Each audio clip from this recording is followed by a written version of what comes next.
नमस्कार मंडळी, सध्या सर्वच वाहिन्यांवर नवनवीन मालिका येण्याचं सत्र सुरूच झालेलं आहे। अशातच काही मालिका प्रेक्षकांच्या भेटीला येत आहे, तर काही मालिका प्रेक्षकांचा निरोप घेताना दिसत आहे।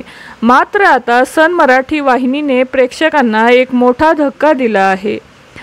सन मराठीवर 2 वर्षापासून चांगली सुरू असलेली मालिका नवी जन्मेन मी ही मालिका अचानक बंद करण्यात आली आहे। ही मालिका प्रेक्षकांमध्ये अत्यंत लोकप्रिय झालेली होती। या मालिकेत मणिराज पवार, शिल्पा ठाकरे, रोहन गुजर यांच्या मुख्य भूमिका होत्या। फार कमी वेळेत या मालिकेने प्रेक्षकांच्या मनात स्थान निर्माण केलं होतं। अचानक बंद झाल्यामुळे प्रेक्षक खूपच नाराज झालेले आहेत।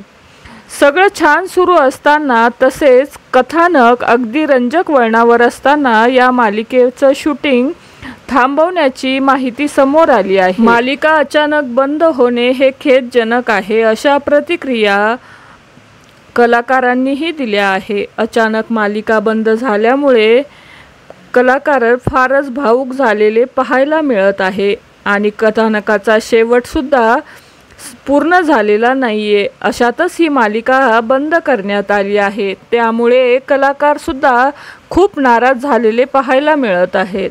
तर मंडळी, सन मराठीवरील नवी जन्मेन मी ही मालिका तुम्ही पाहता का, हे नक्की कमेंटमध्ये सांगा। मालिका विश्वातील अशाच नवनवीन अपडेट जाणून घेण्यासाठी आपल्या चॅनलला नक्की सबस्क्राईब करा। धन्यवाद।